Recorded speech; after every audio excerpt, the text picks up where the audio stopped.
परेशान हो गए हो लोगों की बातें सुन सुन के, बहुत केयर करते हो, बहुत सोचते हो कि वो क्या कहेगा, ये क्या कहेगा, अगर मैंने ऐसा किया तो वो ऐसा बोलेगा, बहुत बॉदर्ड होते हो। तो आज हम इस वीडियो में सीखेंगे कि अनबॉदर्ड होना कैसा होता है और आप कैसे हो सकते हो। कैसे आप दूसरों की परवाह किए बिना वो कर सकते हो, चाहे वो कंटेंट क्रिएशन हो, चाहे वो रील बनाना हो, चाहे कुछ भी हो, दूसरों के बारे में बिना सोचे आप कैसे वो काम कर सकते हो। आज हम इस वीडियो में यही सीखेंगे। सो स्टार्टिंग में अनबॉदर्ड होना होता क्या है? अनबॉदर्ड होना ये नहीं होता कि आप कोल्ड एक्ट करोगे, हाँ I don't care, but unbothered होना ये होता है कि आप इमोशनली मैच्योर हो, आप अपनी सेल्फ रिस्पेक्ट को आगे रखते हो, आप अपने आप को आगे रखते हो। अनबॉदर्ड होने का मतलब यही होता है असल में, ना कि ये कि मुझे परवाह नहीं है बट अंदर ही अंदर आप घुटते जाओ। तो अनबॉदर्ड होने के लिए कुछ 4-5 चीज़ें आपको ध्यान में रखनी है, जो कि हम इस वीडियो में अभी कवर करते हैं। ठीक है, फटाफट से शुरू करते हैं। First thing is detachment as self respect. First thing, ये बिल्कुल नहीं समझना है कि जो अनबॉदर्ड होते हैं उनको फील ही नहीं होता, जो केयर नहीं करते हैं उनको फील ही नहीं होता। No, unbothered people do care, but उन्हें पता होता है कि हर चीज़ पे रिएक्ट करना ज़रूरी नहीं है, हर बात का जवाब देना ज़रूरी नहीं है। उनको पता होता है कि ये बंदा मेरी एनर्जी डिज़र्व नहीं करता, मुझे कहाँ पे बोलना है, मुझे कहाँ पे नहीं बोलना है। आप अपने आप को, अपने थॉट्स को समझना शुरू कर देते हो जब आप अनबॉदर्ड होते हो। आप दूसरों की बात को, दूसरों के ओपिनियंस को एज़ अ ओपिनियन ही देखते हो। आप उसको पर्सनली अटैक नहीं समझते। अगर आपको कोई ओपिनियन देता भी है, चाहे वो अच्छा है, चाहे वो बुरा है, चाहे वो ऐसा कह रहा है कि ये तू क्या करने लग गया, ये कौन-सी वीडियो बनाने लग गया, ये तू कौन-सी पढ़ाई शुरू कर दी। आपको बस कुछ नहीं कहना है। अगर वो बंदा उस चीज़ में एक्सेल नहीं कर रहा है जो आप करना चाहते हैं, मतलब मान लो अपनी एग्जांपल मैं लूँ, अगर कोई मुझे ऐसा बंदा आके मुझे कोई कुछ बोलेगा कि कैसी वीडियो बनाता है, तुझे पता नहीं है कि ये ऐसा नहीं करना होता, वैसा नहीं करना होता, मैं उस बंदे से एडवाइस बिल्कुल नहीं लूँगी जो मेरी फील्ड में, मेरे फील्ड ऑफ इंटरेस्ट में एक्सेल नहीं कर रहा है।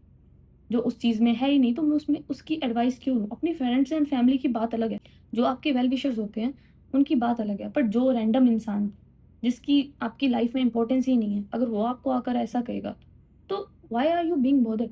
कोई ज़रूरत नहीं है। अब ठीक है, आप उसका ओपिनियन लो, बोलो ठीक है, I will improve my self, देखते हैं आगे जाके। छोड़ दो कहीं पे, क्योंकि वो चीज़ आपके काम नहीं आने वाली। आपके काम आएगी कंसिस्टेंसी, आपके आइडियाज़, जो कि उसके पास नहीं है। अंदर ही अंदर वो भी सब कुछ करना चाहता है, वो भी चाहता है कि वो कंटेंट बनाए, वो कुछ प्रोडक्टिव करे, बट अपनी आलस की वजह से, अपने और किसी कारणों की वजह से वो नहीं कर पा रहा है, और वो देख रहा है जब आपको कि आप कर रहे हैं, तो दे विल लाइक ये कैसे कर रहा है, मैं नहीं कर पाया।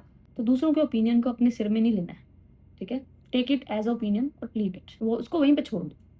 ओके, डिटैचमेंट का मतलब ये नहीं है कि आप लोगों से दूर हो जाओ, आप उनसे घुलो मिलो ना, जिंदगी आगे नहीं बढ़ेगी। डिटैचमेंट का मतलब है कि आप ओपिनियन से डिटैच हो जाओ, आप आउटकम से डिटैच हो जाओ। आप छोड़ दो ये सोचना कि इसका आउटकम क्या होगा, अगर मैंने ये किया तो वो क्या कहेगा, इसका रिजल्ट क्या होगा, उसका ओपिनियन क्या होगा मेरे बारे में। इस चीज़ के बारे में सोचना छोड़ दो। इसको बोलते हैं असली डिटैचमेंट, जो आपको प्रोडक्टिव बनाएगी, जो आपका फ्यूचर इम्प्रूव करेगी, जो आपको इम्प्रूव करेगी। जो चीज़ आपको इम्प्रूव कर रही है, बस आप उस पे ध्यान दो, किसी और चीज़ पे ध्यान देने की आपको ज़रूरत ही नहीं है। आपके माइंड में इतनी स्पेस ही नहीं है। सारी डाटा, सारा जीबी आपने ख़त्म करके रखा है दूसरों के ओपिनियन डाल-डाल के, बेकार की रीलें डाल-डाल के, बेकार की वीडियोज़ डाल-डाल के। अच्छी चीज़ें देखो और अपना माइंड सही रखो। दूसरा point, choosing peace over proving a point. Unbothered लोगों को पता होता है कि लाइफ़ जीतने के लिए उनको हर आर्गुमेंट जीतने की ज़रूरत नहीं होती है।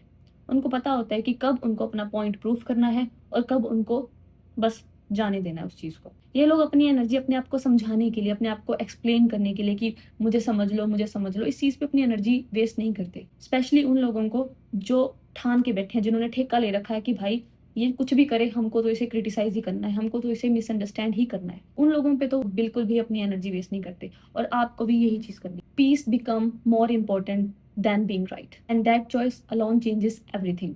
Third thing is letting people misunderstands you. Unbothered लोग बिल्कुल भी कोशिश नहीं करते हैं कि लोग उन्हें समझें या उनको एक्सप्लेन करना पड़े कि हाँ, मैंने ऐसा किया था, ये थी उसकी वजह, मैंने इस वजह से ऐसा किया था, that was the reason I was behaving like that. ये लोग समझते हैं कि हर कोई इन्हें नहीं समझ सकता। Not everyone will get you, and that's completely okay. There is nothing wrong with this. जब आप अपने आप को एक्सप्लेन करते हो, जब आप अपने आप को समझाने की कोशिश करते हो, तो आप अपने इमोशंस को दूसरों के ओपिनियन से टाई कर देते हो। वो आपको बोझ लगने लगेगा धीरे-धीरे, वो आपको फ्रस्ट्रेटिंग लगने लगेगा कि भाई कितनी बार मैं अपने आप को एक्सप्लेन कर लूँ, पर ये बंदा बिल्कुल समझता नहीं है मुझे। तो आपको उसे समझाना ही क्यों है? Just leave that person. जो अनबॉदर्ड लोग होते हैं वो अपने एक्शन से स्पीक करते हैं। वो बेकार की बातें नहीं करते, मैं ये कर लूँगा, मैं वो कर लूँगा। वो अपने एक्शंस को स्पीक करने देते हैं कि चल भाई तू अब देखना कि मैं क्या कर सकता हूँ। एक बात आपको हमेशा याद रखनी है कि freedom begins when you stop managing how other people see you. आपको कोई ज़रूरत नहीं है किसी का मैनेजर बनने की, किसी की इमोशनल मैनेजमेंट करने की। डोंट, इन चीज़ों को छोड़ दो यार। आपके पास टाइम बहुत कम है।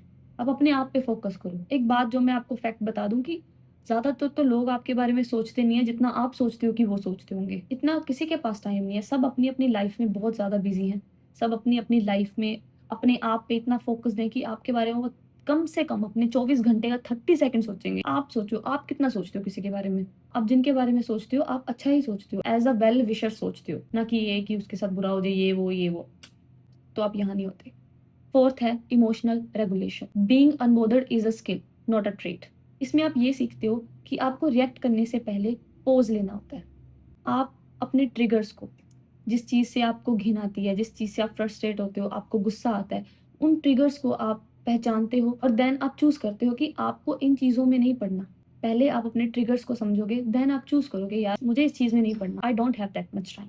जब आप अपने इमोशंस को रेगुलेट करना शुरू कर देते हो, आप अपने हिसाब से अपने इमोशंस को दिखाना शुरू करते हो, आप फ़ील करना शुरू करते हो, दूसरे लोग भी इस चीज़ को इमीडिएटली कैच कर लेते हैं कि यार ये बंदा ग्राउंडेड है।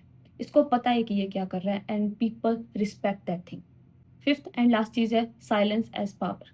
साइलेंस होना कमज़ोरी नहीं है, इट्स कॉन्फिडेंस। अनबॉदर्ड लोग कभी भी रिस्पॉन्ड करने के लिए रश नहीं करते, वो पॉज़ लेते हैं। वो अपनी बात रखने से पहले एक स्पेस आने देते हैं। उस स्पेस से आपको क्लैरिटी आती है, एक मिस्ट्री प्रोड्यूस होती है। जो लोग इमीडिएटली कैच करते हैं, वो समझ जाते हैं कि कुछ तो बात है। Sometimes the most powerful move is doing nothing at all. आप लाइफ़ को रिस्पॉन्ड करने देते हो, लेट इट बी करके। तो मेन मुद्दा ये है कि आपको अपने इमोशंस फ़ील करने हैं, that's why you are a human being.